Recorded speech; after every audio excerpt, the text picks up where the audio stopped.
My name is Jennifer Hanselman, Dean of the School of Health and Natural Sciences here at Fitchburg State University, and it is my pleasure to welcome you to Fitchburg State for this exciting panel this evening, and welcome those of you who are joining us via live stream.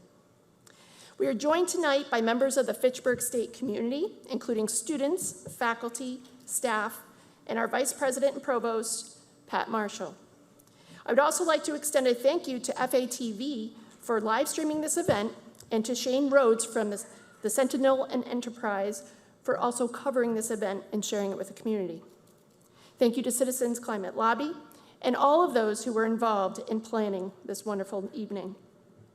It is fitting that Fitchburg State is hosting tonight's event. First, our mission. Fitchburg State is a comprehensive liberal arts institution with a mission of preparing students to be leaders in today's society, leaders in their discipline, and leaders in the community. Through innovative and interdisciplinary curricula and access to high-impact practices, our students are taught to be critical thinkers and engaged members of our community, able to identify global problems and be part of the solution. Students are able to analyze text and data and communicate effectively to the public. The second reason why it's fitting, this week is STEM Week for Massachusetts.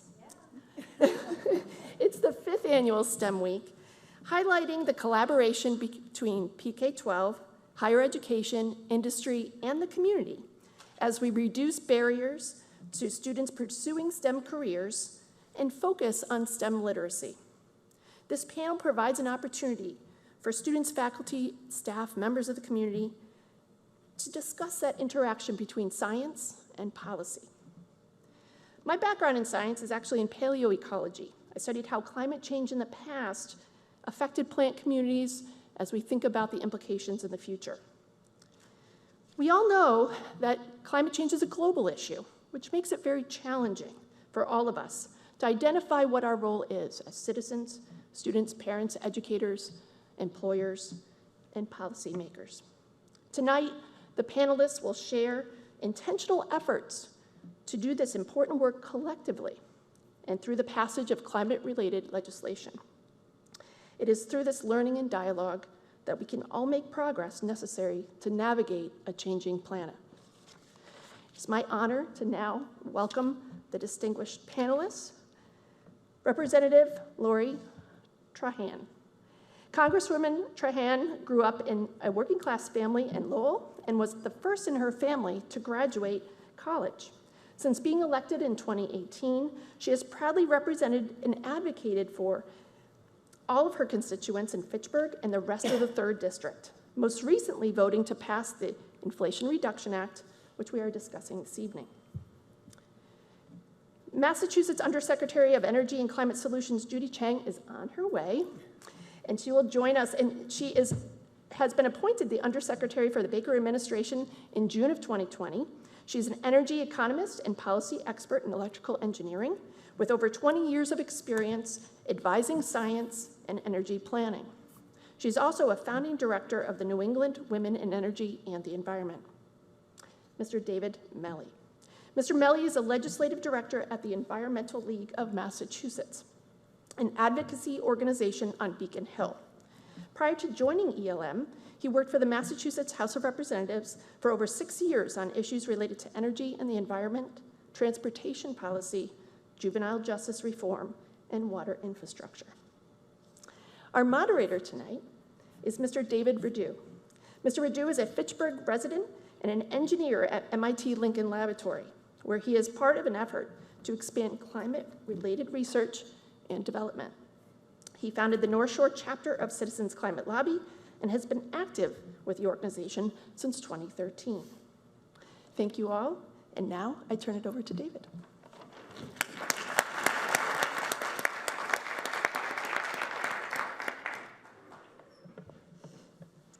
Thank you, everyone, for coming. And thank you to Dean Hanselman for the warm introduction. And thank you to President Lapidus and all of the folks at Fitchburg State who helped make this event possible. We are thrilled to be here during Fitchburg State STEM Week to talk about the technical and economic opportunities as we address climate change. I also want to warmly thank the folks from FATV, our broadcast partners tonight. Their work is enabling people at satellite events from the Berkshires to the Cape to watch our discussion. As a note, Jen Benson, the president of the Alliance for Business Leadership, is unable to join us tonight. We appreciate ABL's help in preparing for this forum, and we look forward to having Ms. Benson join us for a follow-up event in the spring. Tonight's event was conceived by a group of volunteers from Citizens Climate Lobby, CCL, the Environmental Stewards of New View Communities, and the North Central Climate Change Coalition, NC4. CCL is a grassroots, nonpartisan, nonprofit advocacy group empowering regular folks to push Congress to pass meaningful climate legislation. Our mission is to build the political will for climate action.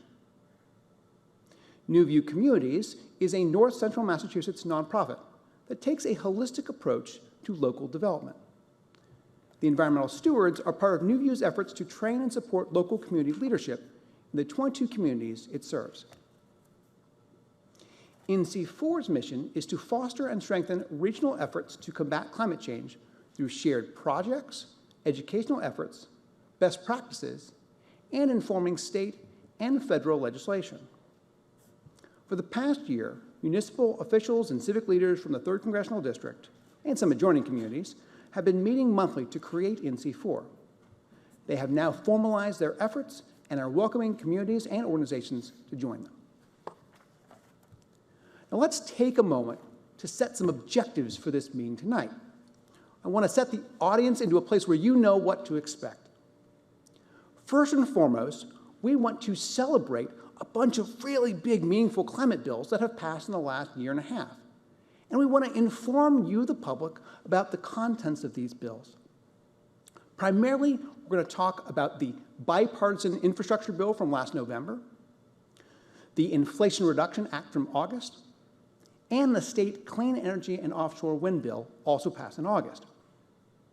Now, it takes a lot of work to get a bill to pass into law, but then there's a long process to go from law to you having implementation here in your community. And our goal tonight is to set some realistic expectations about how that process works. Hopefully when you leave, you have a sense of who's involved, what timeline it may take, and how you can be engaged. Now, I'm just about ready to turn to the panel, but there's one last thing I have to acknowledge. These bills would not have passed without the support of our elected officials. And if we want climate bills to be our future, we need elected officials to be engaged with them. So first and foremost, I want to acknowledge that all of the members of our congressional delegation here in Massachusetts vote in favor of each of the bills we'll be discussing, including, of course, Representative Trahan. Can we please give a round of applause?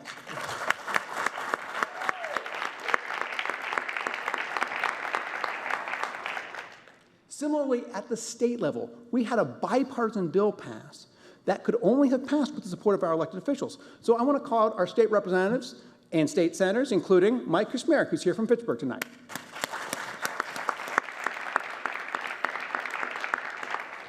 There's one other level to this, local governance.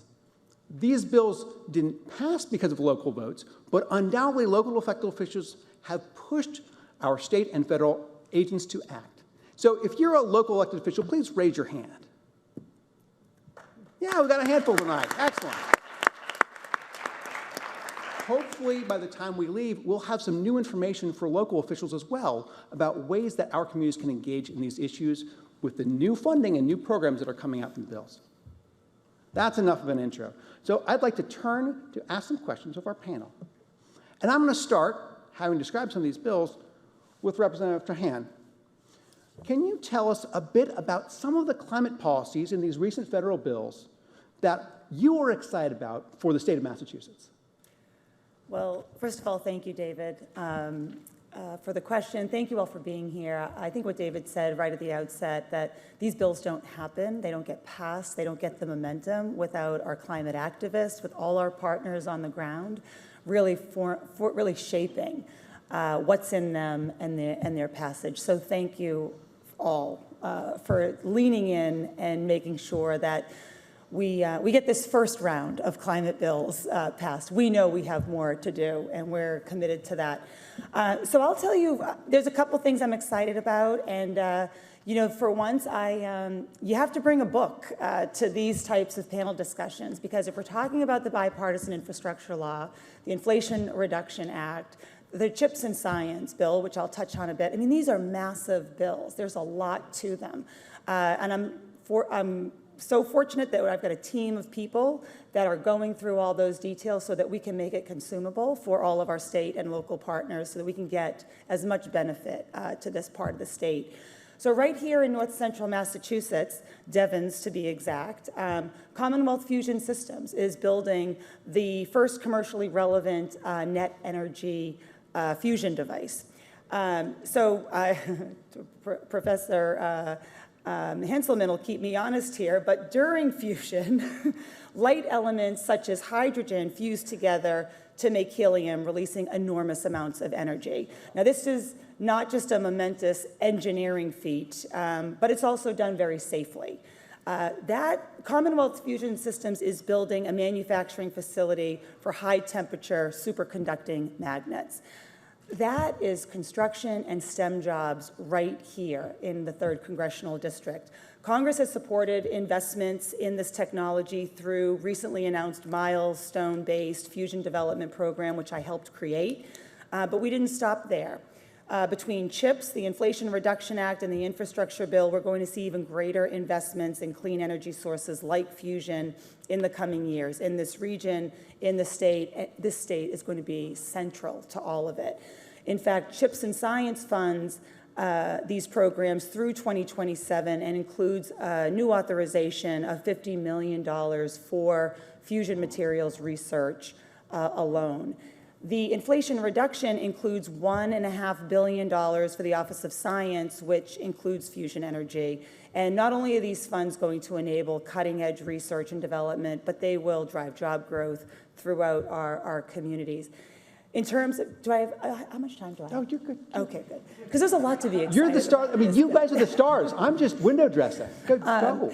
You know, it was important that we tackle environmental justice and environmental justice communities in this bill as well. The Inflation Reduction Act sets aside funding specifically for communities that have experienced disproportionate environmental and public health harms related to pollution and to climate change. So including environmental and climate justice block grants will build capacity for community-led projects. This is something we know is a challenge for small communities and, with grassroots organizations that need money to grow and sustain their work.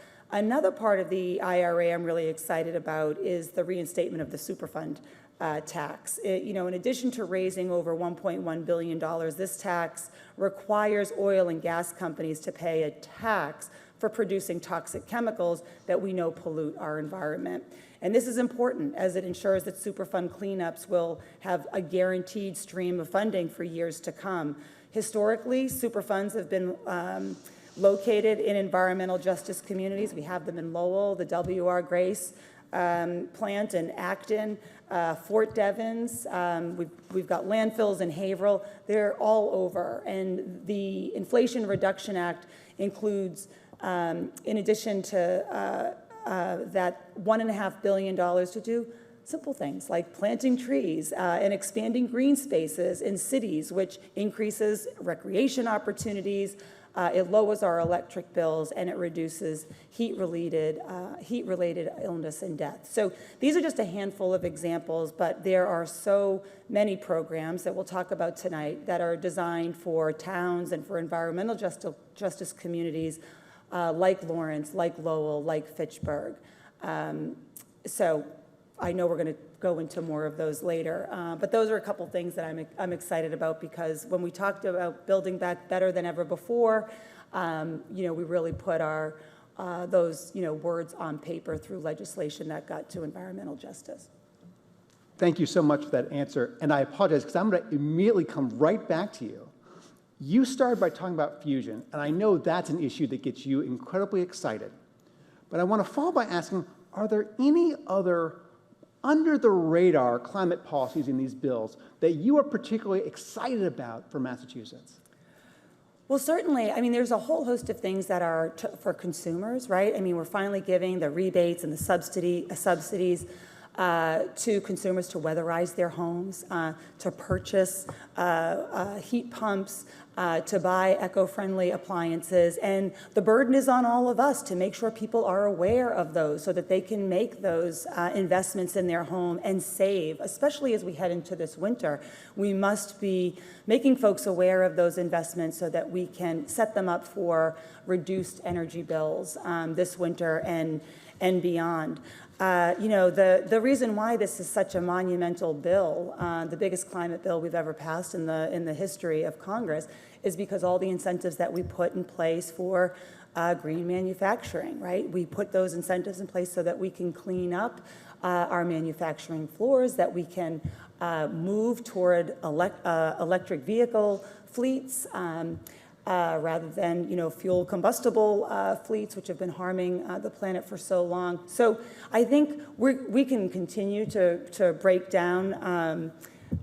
Some of them are, fusion is one of those issues where I do get jazzed about it because I don't think people realize that we've been talking about fusion for decades. Literally, it's been, something that everybody talks about as though it's, way too off on a long-term horizon, but it's real today. I mean, the investments, the innovation that has been made, from Commonwealth Fusion Systems and other companies across the globe. But this is really the answer when we think of low-cost, carbon-free, limitless energy. It'll not only be something that we'll be able to harness as a country, but deploy across the globe. And so I think when you think of how we're incenting those R&D dollars, those materials, so that we can bring that to fruition, it's really something to get excited about. It solves a lot of problems.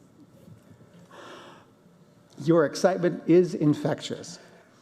And so now that we've set the stage on what's happening at the federal level, the laws that have been signed into place, let's pivot and talk about the state level, because the state climate and energy bill also took many years to come together and is also monumental. So, Mr. Melly, why don't you tell us a bit about what's in the state energy bill, what are the high points, and how that's going to have impacts across Massachusetts? Sure, and I will just start by very briefly echoing a little of what you said and thanking our congressional delegation for their work on the IRA. I think a lot of folks who don't realize, unless they followed it really closely, just how close the Inflation Reduction Act came to not passing. And so much of the success that we've seen in recent years has come from the fact that we have representation in Massachusetts that is not just supportive of energy and environmental issues, but is really leading the nation.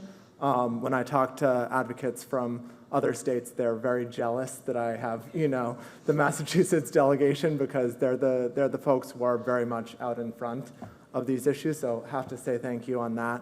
And similarly on the state level, for those of you who've been following what we've done with the 2025, 2030, and now 2050 clean energy and climate plans, and when I say we, I mostly mean the Undersecretary and her colleagues in the administration, these really ambitious targets that are showing us exactly where we need to go to get to net zero emissions. All that isn't possible without, truly hard work, bipartisan cooperation, and a commitment to hearing from and being responsive to and being actively engaged with stakeholders across the Commonwealth. And that, a huge thank you on that as well, because getting us just to where we know where we need to go is such a big part of this battle, which kind of takes us to this summer and the 2022 offshore wind and clean energy legislation that was just signed into law in August.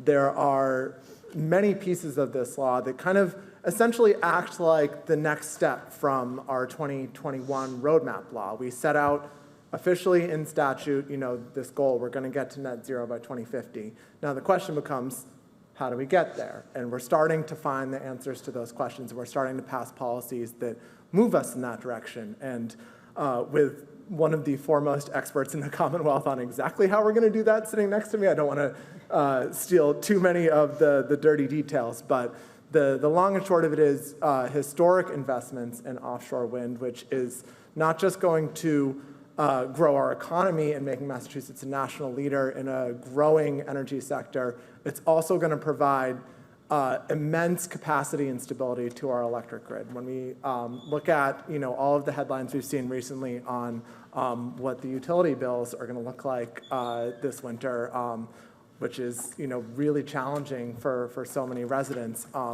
A big part of that challenge is that we're so over-reliant on natural gas to get our electricity here in Massachusetts. And investing in a renewable, independent, sustainable energy mix that comes from many different sources, that is right here at home, that has the storage and the transmission capacity, all of which was supported by action in the offshore wind and clean energy bill, that's going to move us to a place where we will actually, in the long run, have much more stability and much more reliability with our electric grid and how it functions.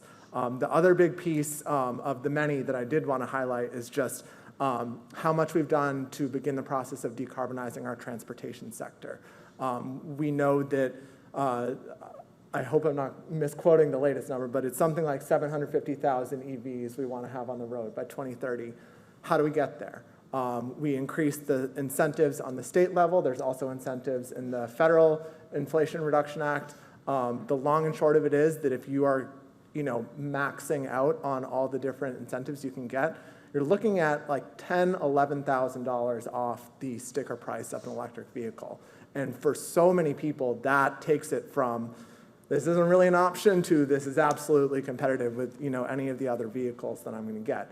And going with that, investing in infrastructure and ensuring that at our major highway rest stops, at new development in our public transit stations, that there are adequate charging infrastructure to support our growing EV fleet is going to be a critical piece of this puzzle. And while we've done so much, the other thing that I have to plug, putting on my advocate hat here for a second, is that there's a lot more funding that we can and should be investing in making all of this happen. And so there's pending legislation before the state legislature right now that has the potential to invest a lot of money in clean energy and in offshore port infrastructure for offshore wind. And that getting that across the finish line and ensuring that we have that state funding in place to supplement and in some cases even unlock more federal funding is going to be really critical to kind of moving us where we need to go in 2025 and 2030 and beyond. I want to follow up on that with a question for either Mr. Melly or for Undersecretary Chang, which is, as we take a step back, right, these laws have now been passed. Can you help the audience understand what's the process to go from a law has been signed into being able to get a heat pump installed in your house, right? Like, who are the actors and what are the steps that need to happen, either legislatively, right, more bills that need to happen, or within agencies, either federal or state, before you get to a place where you feel it in a community? Sure, I will chime in on that. So first of all, thank you for having me here, and definitely echo the gratefulness we have here to have collaboration with our state legislature, but also our congressional delegation. I've been in the energy industry for a long time, and this is absolutely an amazing opportunity for the country to take a leadership role to really transform our economy. And I'm also really grateful that I'm working and living in Massachusetts, where really the state is also taking a leadership role in thinking, not just thinking, but planning, but also really take consumer-centered approach and taking care of our environmental justice communities in this transition. So the transition will not be easy. I don't want to sugarcoat how challenging it is actually to transform our economy, because really everything we do, the way we do things, will need to change between now and 2050 and beyond, of course. So back to your question about, once we've passed legislation, which of course had its, struggles and debates, but that is a major step forward. And then we also, in the executive branch, we are tasked with how to implement, how to plan for it and how to implement. So back to your question about once you pass the law, how do we plan it so that consumers have access to heat pumps, have access to EVs, and really make the transition as easy as possible, as smooth as possible. There is, as you probably know, and if you don't know, definitely take advantage of it, is a Mass Save program. We just approved this past year a $4 billion over 3-year investment using the dollars across gas ratepayers and electric ratepayers to fund transformation of buildings, particularly heating. That means that there are dollars available for everyone to improve the energy efficiency of your homes and your businesses. So tightening the envelope is extremely important, particularly this coming winter, but really every winter since we're in New England. And also transforming our heating system so that we significantly reduce the fossil fuel use in heating our homes. And these heat pumps are great. They are, they provide cooling in the summer and then heating in the winter. And the technology is improving, and of course we're trying to be at the forefront and driving down the cold weather heat pumps that would be available. So definitely call your Mass Save representatives and try to get as much of the benefits as possible. So the way I will come back to this a little bit later, but as you alluded to, there is a whole planning process. We did put out in end of June a plan that's it's called Clean Energy Climate Plan, focusing on 2025 and 2030. And in the world of climate, that's really very short term, focusing on the immediate actions that we can all take, what the government can take, what incentives we can immediately put out to the public, and education and public information for everyone to use. And then we will be focusing right now, planning for 2050, because to achieve, the near term is challenging, but what we actually need to achieve in 2050 is net zero. That means Massachusetts economy-wide, whatever residual greenhouse gas emissions we have left, we have to absorb and store, either through our own natural working lands, our forests, our soils, or if we don't have enough, we have to contract for those resources outside of our state or through technology and engineering. So we have to have a longer term view and longer term plan.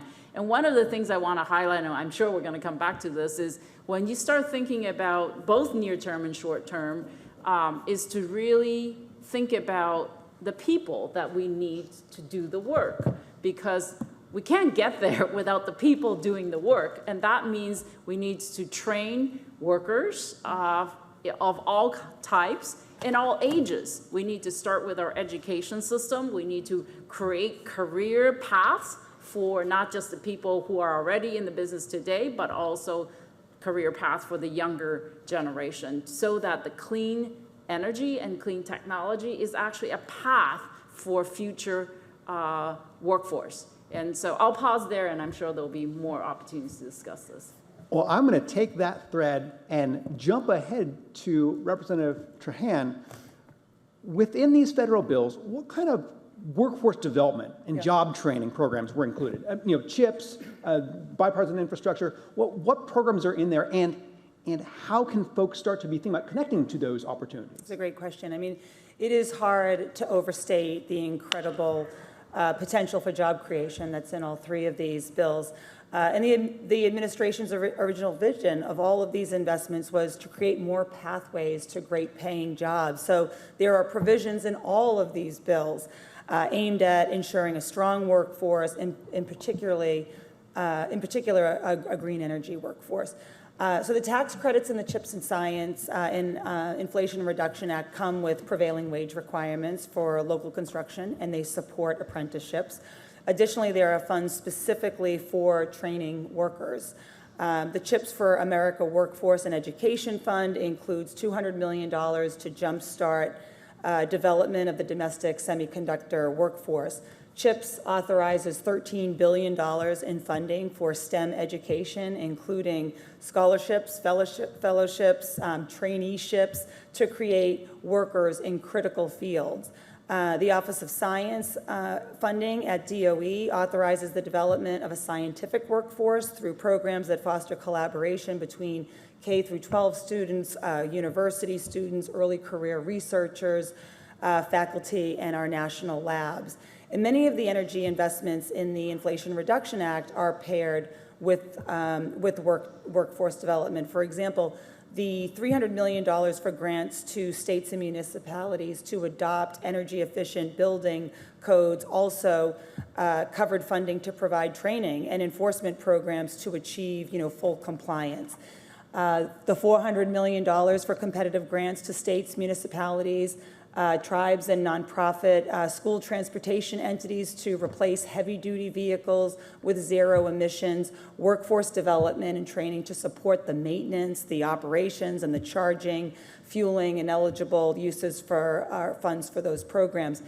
And finally, to improve the bipartisan infrastructure law, on February 4th, 2022, President Biden issued an executive order that required the use of project labor agreements on all federal construction worth more than $35 million. And this is going to improve the timeliness, it's going to lower costs, increase quality in federal construction, and could affect upwards of $262 billion in federal government contracts, as well as 200,000 workers, by helping them compete for work on an even and fair playing field. This reinforces the administration's commitment to labor that was on full display when he required a $15 minimum wage for federal contracts, up from $10.95 per hour. And these important labor protections they reinforce just how important apprenticeships are for creating a workforce pipeline of union jobs. Look, I've long been an advocate for increased apprenticeship opportunities and will continue to look for ways to strengthen those apprenticeship opportunities, especially as a pipeline to these green energy jobs. Fantastic. And there is an obvious segue back to Undersecretary Chang, which is that part of the training and education is tied into the Mass CEC, an agency specifically tied to workforce development. So I want to ask kind of broadly, can you talk about the role of the Mass CEC and then frankly, the role of all of the state agencies in the implementation of these different bills? Yeah, that's a really good question. When you asked about implementation before, how do you transform a legislative set of laws to plans and then execution? Under the energy side of the House, and I'm in the executive branch of Energy and Environmental Affairs, so we have both energy and environment and then climate overall, which covers, of course, energy and environment. On the energy side, we really are the entities that will be implementing sending out the money that the federal agencies are coming through, sending out to the sort of the state energy offices. That includes additional incentives for heat pumps and weatherization that Congresswoman just talked about. That is through our Department of Energy Resources. Department of Energy Resources is also the entity that provides the incentives for, it's called More EV program, which is the state portion of the incentive that we just talked about for purchasing an electric vehicle. And the new law, the Massachusetts law, had actually increased, and so we're working really hard right now to sort of increase that incentive level and to make it easier to access for all.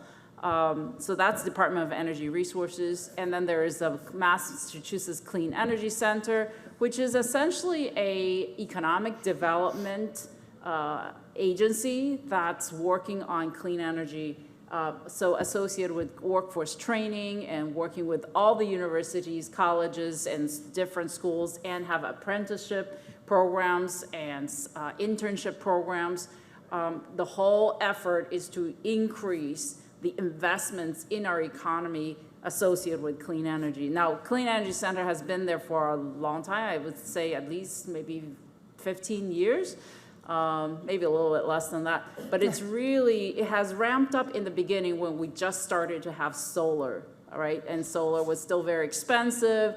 Mass Clean Energy Center had different programs to create incentives for solar, and now it's really ramping up its effects and programs associated with providing grants to develop our ports that will support offshore wind.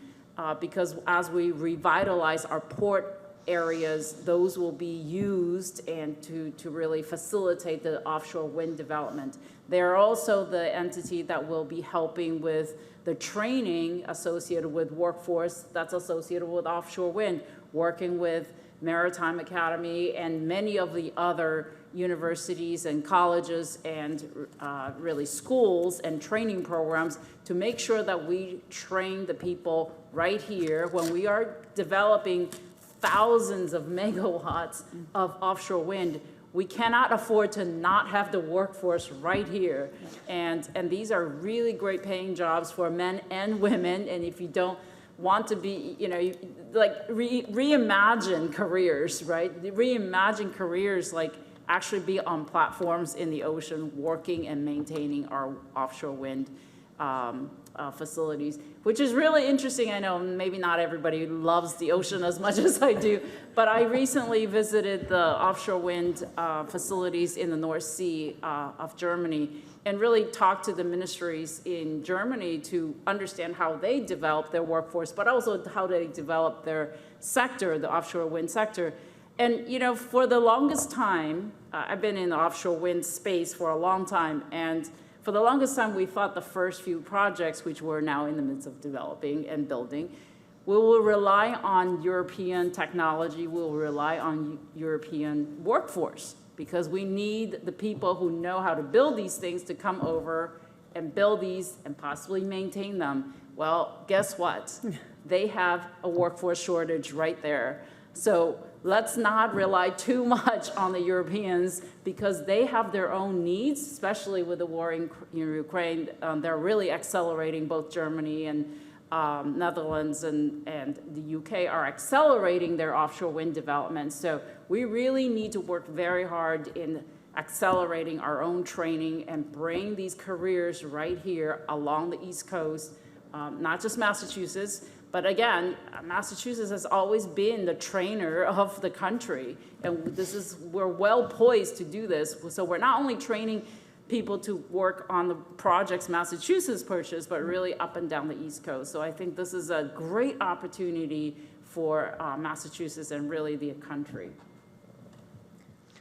In that answer, you talked about some communities that are going to be acutely affected, right? Picture a seaport where you can imagine immense revitalization as with an influx of jobs.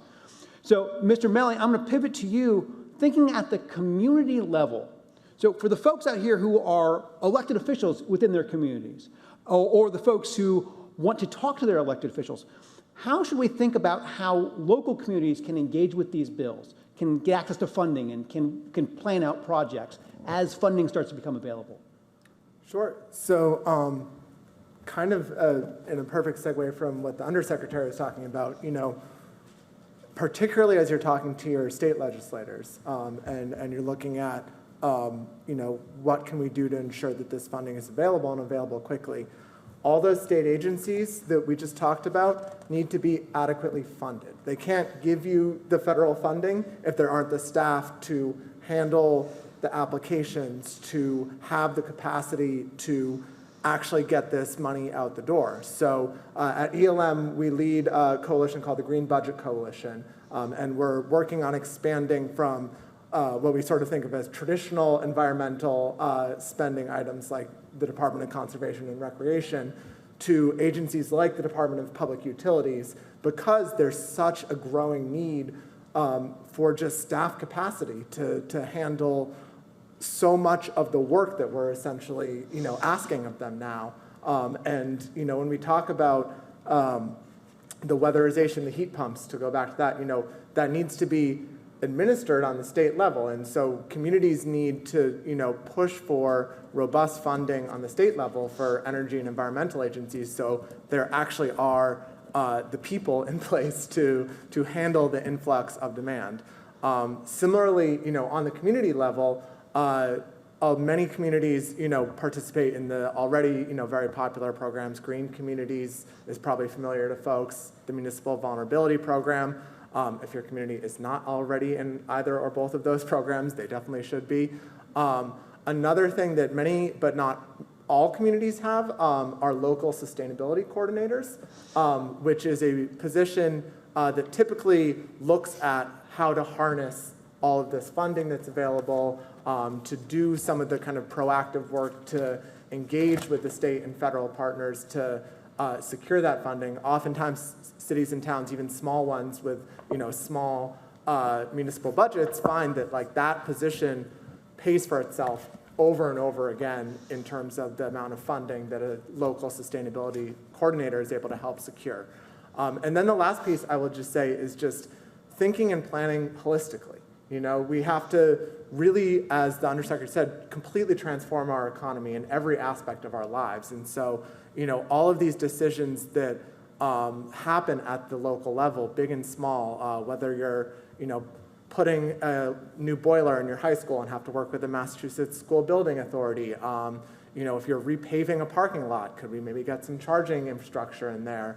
Working with the MBTA, that we're on the Fitchburg line right now, and ensuring that there's adequate access in terms of local access to parking, or whether it's the RTAs, whatever the services are, to actually access our public transit system.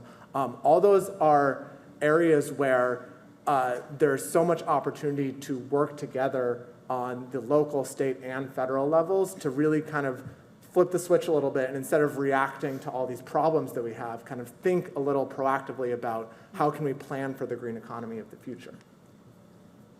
So in that answer, you talked about some of the local knowledge and local roles that would be involved in connecting with state agencies. And I've got a ringer in the audience from Pepperell, so I want to acknowledge that. But imagine you were a selectman from the town of Pepperell, and your town, we just happen to have one, just hypothetically, right? Your town doesn't have a person with that knowledge, right, in position. Are there techniques, and I'm going to direct this to the Undersecretary, are there good techniques for towns to work together, right, especially small towns, to be able to pitch regional projects and try and kind of leverage each other's knowledge and growth to have a better chance of getting access to these funds? Yeah, that's a really good question. I think you already alluded to the solution in your question. I just want to emphasize, and step back a little bit, I just want to emphasize the excitement I have in this era, really. So there's a lot of work to do, and the dollars don't just go to staff, but it is an exciting time to actually work in government, because there are so many opportunities and so much work to do to line up the plans and to implement and get the monies out to the communities. And the other thing, and I'll admit that something that we really at the state level could do better, is to really integrate and interact and align our planning at the municipal level. I think sometimes when you're a planner, when you're sort of implementing, you're thinking about, and I'll just admit this is sort of my situation, it's like we're thinking about the big picture and thinking about the plan. But what I think we heard loud and clear through some of the public engagements that we have in public hearing is that cities and towns are actually the actors that will help implement this. We're not going to be able to do this at the federal level alone, at the state level alone. This is all about from the foundation, each household, each business, and then with the communities. And so there's a lot of opportunities to, like you said, work together if you're a smaller town and perhaps don't have the staff currently, or don't have a climate plan. Some cities and towns have a climate plan. Some cities and towns don't or haven't yet. But you're right, I mean, there are opportunities to work together. And I really do think the state also has a responsibility to work alongside with cities and towns and really share the knowledge of how we think about some of these policies and the implementation and gathering data and using that data to inform like what works and what doesn't, what reaches people, what don't reach people. For example, in solar, I think all of you would recognize the way solar actually really sort of spread like wildfire is because you see solar on your neighbor's roof and then you ask and you want that too, right? Maybe it's a little bit harder with heat pumps, maybe a little harder for weatherization, but maybe not as much, because if you see that your neighbors are doing the transformation, let's say it's mass save or weatherization or installing or changing the heating system, you will have more knowledge, or it's much easier to talk to a neighbor than talk to somebody you don't know. So I think we need to, and I'll just say sort of at the state level, we need to do more to actually engage at the local level. And I think leaders in towns and cities really have a huge role to play to share this knowledge and the information across the cities and towns and get to the communities, get to the people. And of course, community leaders have a huge role. And also just reaching all communities. I mean, in this job, I do get the luxury and the pleasure to drive around to different cities and towns, and we're actually a very diverse state. It's hard to believe because what I think, at least for me, I kind of live in my own little community, and then I work in Boston, and I don't really see much in between. But when we drive around, when we really get to see the different, we are very diverse. And so the communication necessary to talk about what is climate change, why are we doing all these things, why are we setting policies, why are we setting programs, why are we putting money into this, like, we need to communicate that across the board and reaching different communities with different methods. We need to make sure there's language access. We found that mass save adoption level is just not the same across the state. Yeah. Surprise? No, we shouldn't be surprised about that. But we started analyzing and understanding that, well, we really haven't made it as accessible as it should be, right? So we're improving that through this next 3-year plan. And then I think we'll have lessons learned again and learn again to provide access. And there are other community-based companies, private and nonprofits, that are teaching us and really learning from other states of how to reach communities that naturally, day to day, you don't think about your weatherization, you don't think about heat pumps until your heating system breaks. So how do we reach those communities? I think community leaders and of all kinds are really, really important in this climate challenge and the whole adoption of the new technologies and how to transform our lives. So thanks for that question. Yeah. Congressman Trahan? I want to just touch upon what the Undersecretary said, because not every town has a select board member like Tony Beatti, who knows exactly who to call and how to access some of these funds. I mean, we're sort of playing conduit, and my office, both our Washington staff and our Massachusetts team, because to unpack these bills, right? I mean, there is a lot of grants and loans from the Bipartisan Infrastructure Law, from the Inflation Reduction Act, that are geared toward municipalities, toward collaborations between school districts and nonprofits. So look, the guidelines are overseen across a bunch of agencies, right? The Department of Energy, EPA, the Federal Highway Administration, Commerce. And some of the funding is, project specific, and they can be used for capacity building and planning. For example, the Inflation Reduction Act includes a greenhouse gas reduction fund, which will issue a grant to a state agency or a municipality in each state to develop a plan for greenhouse gas reduction. The Neighborhood Access and Equity Grant Program is a competitive grant program aimed at projects and proposals to improve walkability, safety, and affordable transportation access. So there's a mix of planning and capacity building and project funding. And I think what the administration is doing, because they are so committed to getting these funds out the door quickly, is making sure that the guidance comes out quickly and those grant programs are understandable, consumable very quickly, so that we can, we can get those to, the state and the municipalities. So all that to say is call our office. We're working on this day and night. We can kind of tell you about the programs, the deadlines, the qualifications, and, the process on these. And, I do think that one thing we can do as communities, as collaborators, is get into a shared environment where we're comparing notes, we're sharing experiences, right? Not all of them are competitive municipality for municipality. Some of these funds are formulaic, and if one town doesn't have, a climate plan, they can learn from another. And we've been working hard to bring our town managers, our select boards together so that they can have that collaboration and that shared understanding of what's available. Thank you so much. And I do have to say, that's really the intent of this event, is to try and foster that kind of communication. Yeah. I also want to say to Undersecretary Chang, I cannot wait to get a heat pump in my house and put a giant banner that says, "Ask me about my heat pump." I am so excited about that opportunity. And that actually brings me to my second to last question. We've talked about a lot of the content that are in these bills, but Representative Trahan, you mentioned in August that, and you mentioned earlier tonight, that the bills that have been passed are not the end point.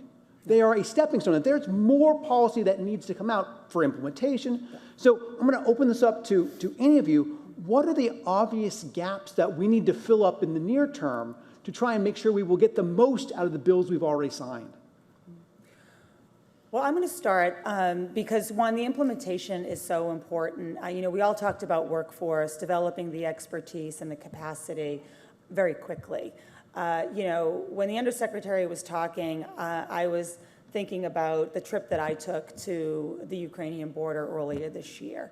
It was right at the time where our European allies were banning oil and gas imports from Russia with great vulnerabilities, right? Great exposure for, high energy prices.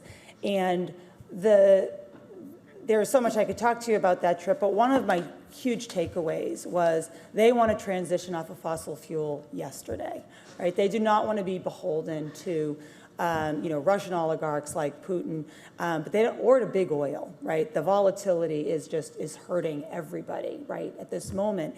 And so they're looking to the United States not just as an ally in the war in Ukraine, but they're like, look, we need you to lead here because we want you to help us with our infrastructure and our accelerated transition off of fossil fuel. So while you're, going, through this transition in the United States, China's waiting at their doorstep, right? They want to be the ones who, shows them the way toward a green energy future. And so for us, it is so important to think through how we accelerate our own knowledge base, our workers, our implementation, whether that's the grid, our transmission, our energy storage. All of that is like, it's not just about us. It's about, the security, the energy security, the energy independence of the world. And I really think that is our path to being a global leader, again, in this space. So anyway, I think that we have a lot of opportunity ahead, but it's something that I think we should really embrace because the job creation, what we'll do for our planet and for our children and future generations means we can't wait a second longer. I got one for that too. One thing that we are thrilled was in the Inflation Reduction Act was in total about $27 billion for various forms of green financing. And for Massachusetts to be able to access that, we need to have a Massachusetts Green Bank, which we don't currently. The Undersecretary and her team were actually just talking about this a little in a hearing this morning of they're looking into the processes and what needs to happen to make that a reality.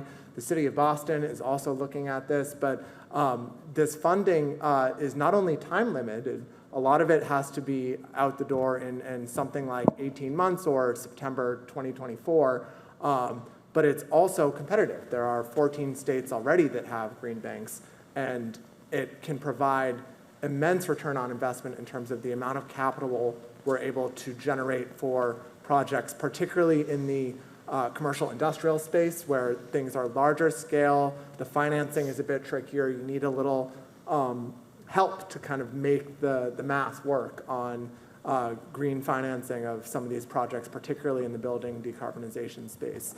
And so that is definitely an area where we have a very clear next steps and homework set out for the next legislature when they come in January.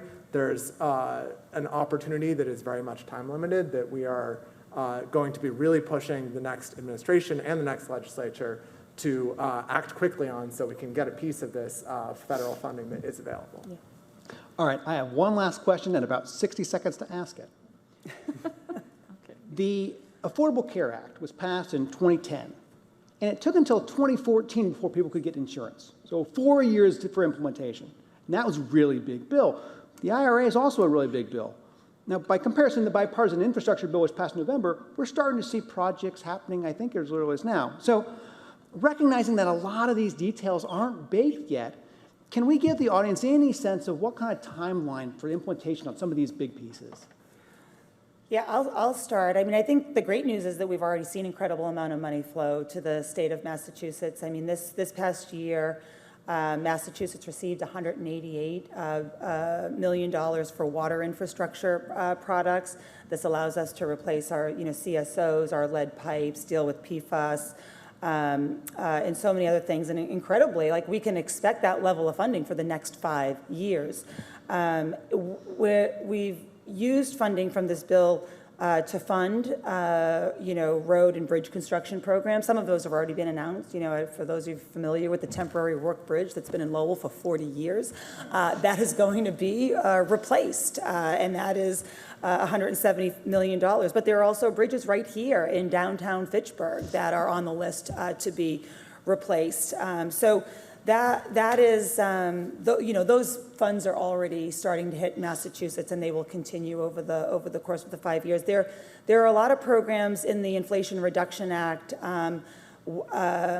One of the most important or impactful will kick in on January 1st of next year. This, of course, are the EV tax credits that consumers will be able to enjoy when they purchase their electric vehicle. And then there's going to be discounts on electric stoves, on those heat pumps, on weatherization, and home energy reduction. So in general, this is an important question because there are a lot of changes. A lot of these changes aren't going to happen overnight. But I think the guiding principles are the tax credits and the rebates will go into effect relatively soon. Most start in 2023 and are claimed when you pay your taxes or you submit your rebate or they're built in, to an upfront discount. The grants and loans depend on if a program already exists. If one already exists, you could see funding going to designated entities as soon as which point, they should be able to make investments, and that'll be soon. And then the new programs that we stand up they take a little bit more time. So they typically go through, a comment period to set the rules and the parameters.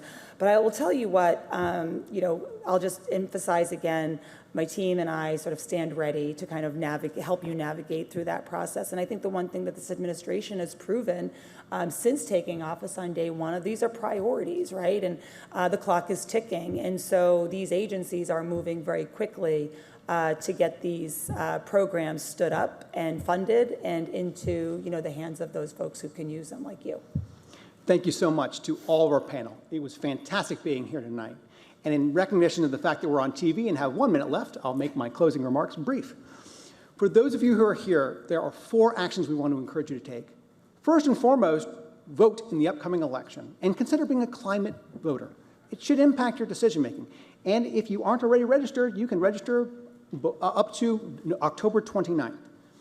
Second, listen for opportunities to engage with these new programs, as mentioned by Both the Undersecretary and the Congresswoman, they are going to work to try and make that information available to us, and we need to try and engage with them. And third, talk to your local government officials and look for opportunities to collaborate both within your communities and across communities. Finally, if you have a moment, we encourage you to take our survey. There should be a QR code displayed on the screen if you're watching at home, or a web URL. We'd like to get your feedback because we're going to try and do a follow-on event like this in the spring to look 6 months later and see how have things changed. Thank you so much to Fitchburg State, to FATV, and for everyone, and have a wonderful night. Thank you.